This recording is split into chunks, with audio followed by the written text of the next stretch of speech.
Uno de los errores más destructivos y más comunes en nuestros tiempos en la lectura popular del Tanaj es confundir dos voces que, aunque vienen del mismo Elohim, hablan en registros distintos con destinatarios distintos y con funciones completamente distintas. La voz legal dirigida a Israel en el marco del Brit, del pacto sinaítico, y la voz profética que denuncia la conducta de Israel y también de las naciones como tribunal moral de la historia. Cuando esa distinción se borra, ocurren dos catástrofes hermenéuticas.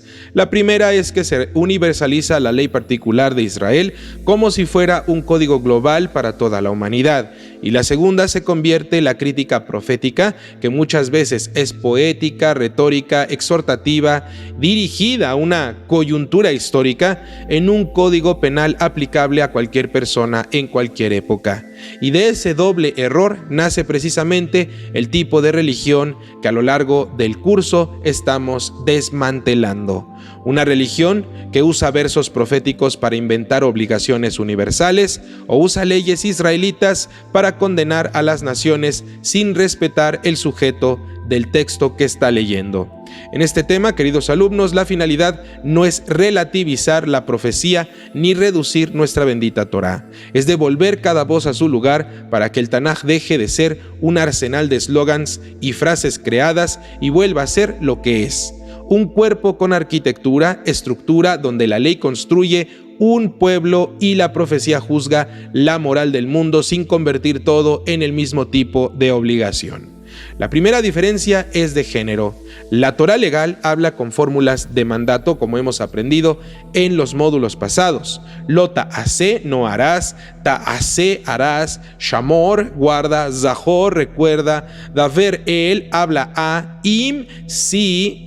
Y su tono es normativo, su estructura es casuística o apodíctica y su propósito es establecer un régimen. La profecía, en cambio, habla con metáforas, denuncias, preguntas retóricas, poesía, amenazas, consolaciones e imágenes. Puede contener mandatos como, por ejemplo, busquen mishpat, busquen la justicia, dejen la opresión, pero no los formula como artículos legales con sanción codificada. Los formula como una exhortación moral y juicio.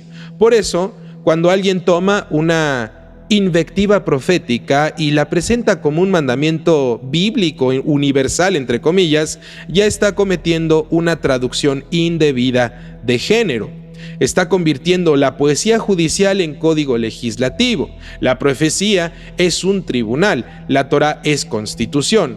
Ambas obligan, claro, pero no del mismo modo. La segunda diferencia es de destinatario y jurisdicción. La Torá sinaítica se dirige repetidamente a los Benei Israel, al Kahal, a la congregación, a los Kohanim, los sacerdotes, los Leviim, los levitas, al Melech, al rey, y en ocasiones incluye explícitamente al Ger, que ya entendimos que es el residente integrado a la sociedad israelita.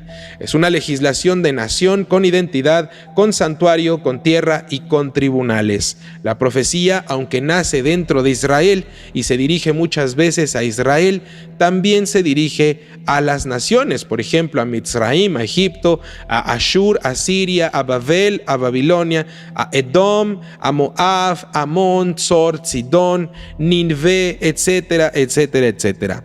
Cuando el profeta habla a una nación, no la está incorporando al Brit sinaítico ni imponiéndole Shabbat, los Moadim, las festividades o los tiempos señalados, o el Kashrut, el uso de tzitzit a estas naciones. Claro que no. Las está juzgando por los principios morales y por su conducta histórica. La violencia, la arrogancia, la opresión, la traición, la crueldad, la idolatría y hasta la injusticia que practicaban estas naciones. Es decir, la profecía revela que Hashem es juez del mundo, pero no convierte la Torá de Israel en una constitución mundial. Haz v'shalom. Este punto es vital de entender. La Torá es pacto nacional. La profecía es un tribunal universal en términos morales. Confundir ambas es la raíz del mito bíblico, de las obligaciones universales inventadas. La tercera diferencia es de función. La Torá como ley crea un orden, define qué es permitido y qué es prohibido dentro del pueblo de Israel, regula el culto, el calendario, la liturgia, la familia, la justicia y la economía. Su función es formativa, construir un Am Kadosh, un pueblo santo mediante prácticas concretas. La profecía como crítica funciona como corrección, advertencia y a veces como anuncio de juicio o consuelo. Su función es confrontar la desviación. Cuando el pueblo cree que ritual sustituye justicia, el profeta grita. Cuando una nación oprime y cree que el poder la exime de moral, el profeta anuncia la caída. Por eso, cuando la profecía denuncia a Israel por la idolatría, su objetivo no es crear nuevas leyes, sino denunciar que Israel está violando el pacto con Hashem. Y cuando denuncia a las naciones, su objetivo no es darles el Shabbat, sino declarar que su injusticia no quedará impune. La profecía no es un manual de halajá, es decir, no es un manual de leyes. Y al ser correctos, el Tanaj ni siquiera entra en halajá. La profecía es el latido ético que impide que la ley se vuelva una simple máscara. La cuarta diferencia es de lenguaje y anclaje histórico. Las instrucciones legales suelen tener anclajes en la estructura del santuario, la tierra y la vida social israelita. Por ejemplo, cuando entren a la tierra, Ki tavo'u el haaretz, en el lugar que Hashem elija, Hamakoim asher yivchar, en tus puertas, Beshareja, a tus jueces, etc. Las críticas proféticas suelen estar ancladas a coyunturas políticas, alianzas con Egipto, invasiones asirias, corrupción de tribunales, opresión económica, sincretismo con Baal, sacrificios en Bamot, etcétera, etcétera. Cuando se arranca un pasaje profético de su coyuntura y se convierte en una ley universal para cualquier persona, se comete el mismo pecado metodológico que a lo largo del curso estamos denunciando: sacar versículos de contexto y traducir conceptos modernos dentro del hebreo torático. La profecía, por su naturaleza, habla con imágenes de su propio tiempo. Su verdad moral puede ser transversal, pero su forma no es un código. Ahora, veamos por qué esta distinción importa específicamente para el tema de la idolatría y por extensión para la blasfemia y el nombre. La Torá legal prohíbe idolatría a Israel con mandatos explícitos: no otros Elohim, no pesel, no imágenes talladas, no postrarse y no servir. También regula cómo se destruyen símbolos idolátricos en la tierra, cómo se evita el sincretismo, cómo se separa a Israel como pueblo, etcétera, etcétera.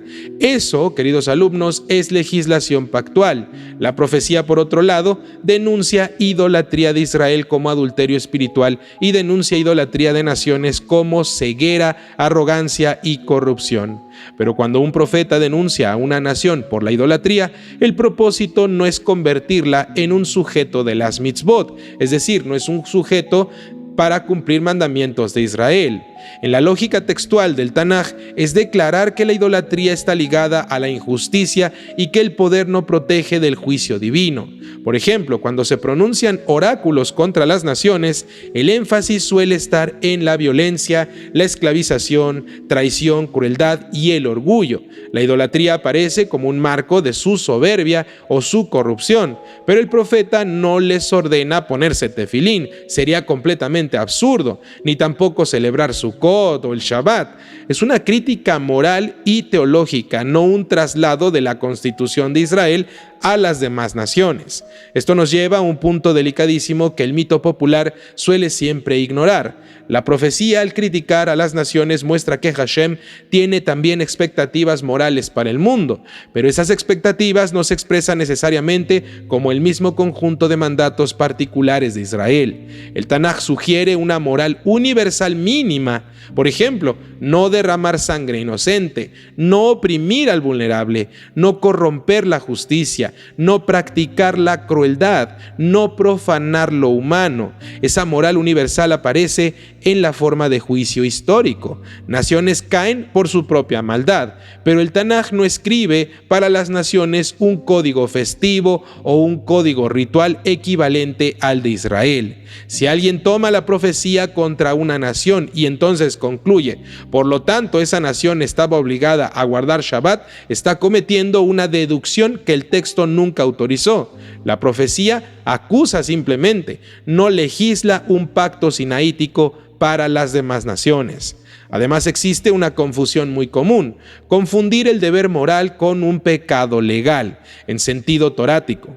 Cuando los profetas denuncian a una nación por la violencia, es una acusación moral. La nación es culpable ante Hashem como juez del mundo. Pero cuando la Torá dice, no harás tal cosa, está estableciendo un régimen legal para un pueblo específico, en este caso Israel. La frase, si no lo haces pecas, que ya analizamos en temas pasados, se vuelve peligrosa cuando se aplica como si toda denuncia profética fuera un mandamiento legal para toda persona en cualquier parte del mundo. El Tanaj, por el contrario, maneja ambos niveles, una moral universal y una ley particular. La lectura madura debe conservarlos ambos sin mezclarlos. Hay también un elemento de retórica profética que, si se ignora, también produce mandamientos fantasma. Los profetas usan hipérbole, metáfora y lenguaje de shock para despertar conciencia. El profeta Yehezkel describe la idolatría con imágenes sexuales. Hosea usa el matrimonio como parábola de la infidelidad del pacto. El profeta Yeshayahu ridiculiza a los ídolos con sarcasmo. El profeta Amós usa la ironía. Si uno toma esa retórica como si fuera un manual de legislación, se pierde el sentido y entonces se fabrica culpa. Por ejemplo, cuando el profeta dice que Israel se prostituyó tras otros dioses, no está creando una ley sexual, está describiendo una traición espiritual. Del mismo modo, cuando se habla de comer cosas impuras en contextos proféticos, muchas veces significa o representa símbolos de sincretismo y rebelión, no un tratado universal sobre la dieta. La profecía utiliza el lenguaje de lo cotidiano como símbolo moral. No todo símbolo se debe convertir en una ley universal. Entonces, yo les hago una pregunta. ¿Cómo detectar en la práctica si un pasaje es una crítica profética a las naciones o una instrucción legal para Israel? El método es textual y es el siguiente. En primer lugar, mira el encabezado y el sujeto. Dice, habla a los hijos de Israel, o dice, así dice Hashem sobre, y menciona una nación, Egipto, Tiro, Edom, etcétera, etcétera. Segundo lugar, mira el género. ¿Es lista de mandatos con un no harás, o es discurso con imágenes y denuncias? En tercer lugar, mira el marco en el que se está diciendo. Este está en un contexto sinaítico, con un yo soy Hashem que te saqué de Egipto, o está en un oráculo histórico. Cuarto lugar, mira la forma de consecuencia.